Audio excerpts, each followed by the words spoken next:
episode 132, Jeff Kippel and Mindy Blackstien. Good morrow, and welcome back to The Realm. I'm epic fantasy author J.V. Hilliard, your friendly neighborhood scribe. And today, if you're interested in reading some sci-fi with a little bit of comedy in it, and a book that has gone to Amazon bestseller status, stick around and listen to my interview with Jeff Kippel and Mindy Blackstien.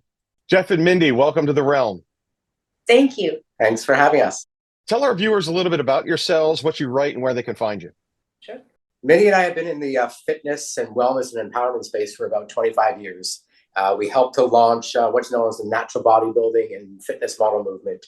And we did all these things recognizing people for making transformations. And what we realized is that even though people look like they're superhero, it didn't mean that they actually felt like a superhero. Yeah. And it actually struck us. It actually shifted our mindset on what we were doing. And from that point on, we decided, let's course correct. Let's get it so that people also love how they think, how they function, how they feel. Let's encourage them to create more, to dream more, to imagine big. And that's what we've been doing. Gotcha. Mindy and Jeff, you guys have an Amazon best-selling series called The Ridiculous. Many of our viewers are not just readers, they're also writers themselves. Why don't you tell us about The Ridiculous and what inspired it? Awesome. Well, what inspired it was Douglas Adams and Hitchhiker's Guide to the Galaxy. So, great series. Yeah. I started writing that when I was about 16, after there were no more books in the series of The Hitchhiker's Guide. And a number of years ago, Minnie and I decided, okay, let's do something different. Why not deliver the message of fitness, wellness, and empowerment through comedy? Deliver it through a book series. And what we did is we made sure to keep the feel of Hitchhikers, you know, the laugh out loud moments and all the craziness around it. But we embedded it with messages of self-growth and self-love and empowerment so that the readers can have an aha and hopefully have some awareness that makes them shift. You know, it's funny because Douglas Adams is timeless, right? I mean, the humor in it, the popularity of it. But you mentioned comedy, and when folks pick up a science fiction book or they pick up a fantasy book, they're not always expecting. In fact, very rarely are they expecting comedy. You guys have like really threaded that needle. You know, combining the comedy with good old-fashioned fiction. Was that a function of just like the desire you had to continue the story, like you mentioned, or was there something else behind that? I think it was keeping something light and fun. You know, the inspirations at the beginning were obviously Douglas Adams, but it was also Monty Python. It was all the different British comedies. It was Seinfeld and The Simpsons and the Flintstones and the Jetsons and all that kind of stuff. So it always had that edge of humor to it, but the humor that kind of makes you pause for a moment and think things differently. Well, you know, you guys have already achieved what most of our viewers would like to achieve, and that's bestseller status. What did that feel like when you attained your goal? Were you jumping out of your socks? I mean, what did that feel like? Describe that for our viewers who were one day hoping to be Jeff and Mindy.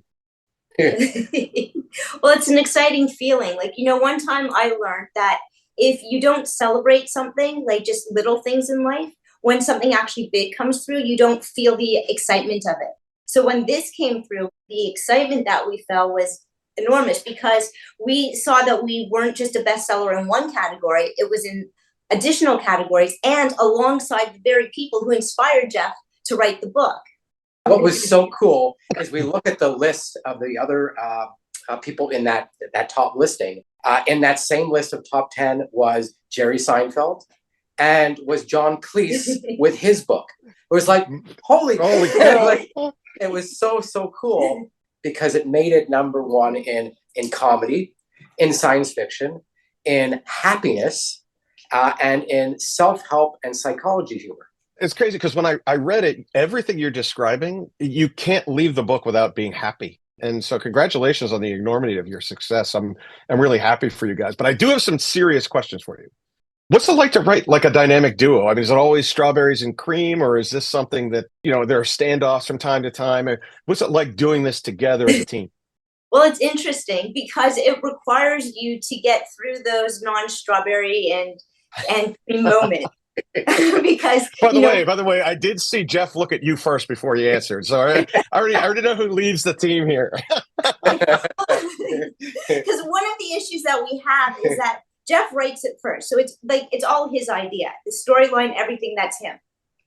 And then I come in and say, well, there needs to be a little more depth here, because why did that happen? Or how did that happen? Things like that.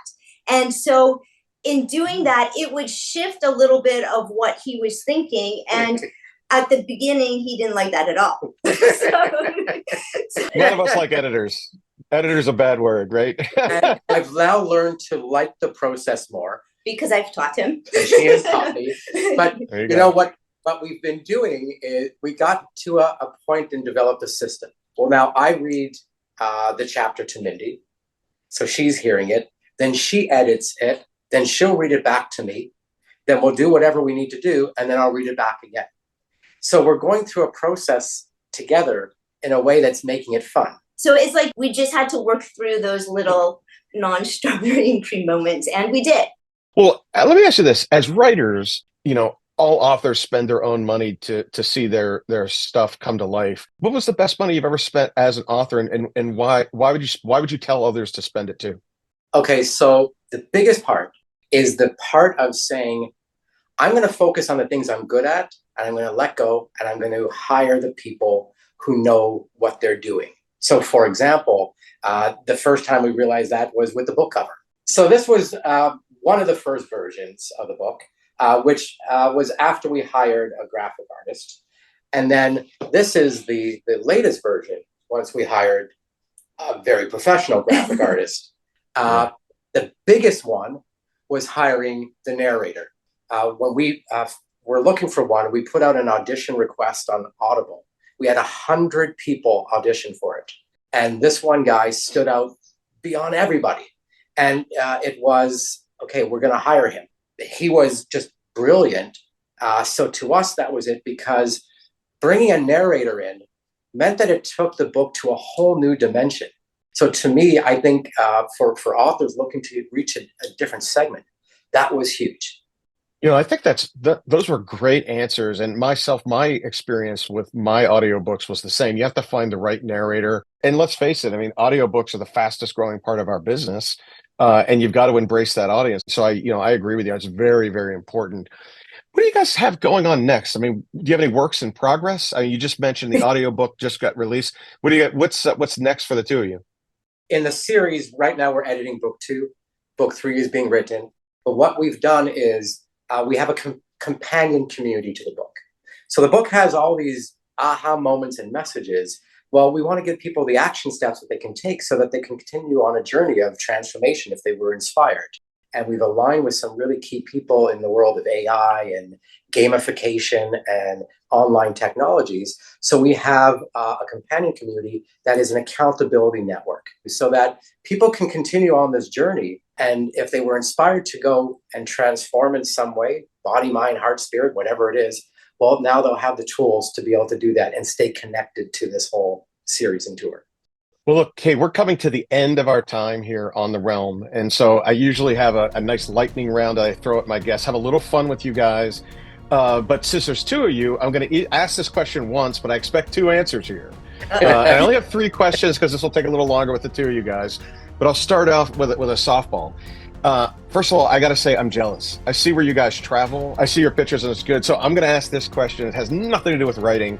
But what is your favorite place in the world to go? I mean, do you have a favorite undiscovered spot or a place you would recommend for people that like to do traveling that you've been to that surprised you when you got there? For me, my answer is just nature. Anywhere in nature. It can be anywhere in the world. If I get to a spot and I just feel that energy of nature, generally when there's water, I love watching sunrises and sunsets, the dark skies, watching shooting stars, and then seeing the sunrise afterwards. Just anything nature, anyway. Jeff? I love the forest. I love being out in the trees and the water, and you're in that different world. Next question. You guys are invited to I already know the answer to this question now, I think. You're invited to a lunch with one and only one author, living or dead. Who would they be and why? Well, for me, it would be Douglas Adams. You know, it would just be fun. Just I could have been the Swami and Johnny Carson and figured that out. For me, it would actually be Gary Zukov, because he actually inspired a whole shift in mindset for me and a new direction in which we both started living our life. Great. Last question for you guys then. There's a library burning and you rush in and you could only save one book before the thing collapses. Which book would it be? My book. That's a cheat, Jeff. That's a cheat. All right, your book. The Ridiculous. All right, sure. Mindy, how about you? Well, since Jeff is saving his book, our book, The Ridiculous, I would save my mom's book, The Magical Adventures of Lori and Bonnie B. Bunny. Well, before I let you guys go, tell everybody where they can reach you and how they might be able to buy your books. The website is actridiculous.com. We're on social media. My handle is @Jeffrey Kippel. Mindy's is @HeyMindheart. The books are on Amazon, Kindle, Kindle Unlimited. The audiobook is on all major audiobook platforms. Well, thank you again for coming on The Realm. And when your new stuff comes out, let me know. I'd love to have you back. I'm sure our viewers after this, everyone's going to leave with a smile. This was a fantastic time. Thank you very much. Thank you so much. Well, I told you guys, I warned you that they were going to get you fired up. These guys are life coaches and mental wellness experts, and their books are funny. I'm asking you to follow them, even if you just follow them for their world traveling and the places that they go. And speaking of world traveling, I've been invited to be a speaker and a presenter at the 2024 Dragon Con in Atlanta, which will be from August 29th through the 2nd of September. If you want to come out and pick up my novels, by then all 4 in the Warminster saga will be out and available. And next summer, there'll be a standalone book from that called The Black Rose, which is about Incanus Druwaith, the evil assassin that seems to be everybody's favorite character of mine for one reason or another. And to my followers, thanks again for lending me your ear today. And until next time, I'm J.V. Hilliard, and may your gods go with you.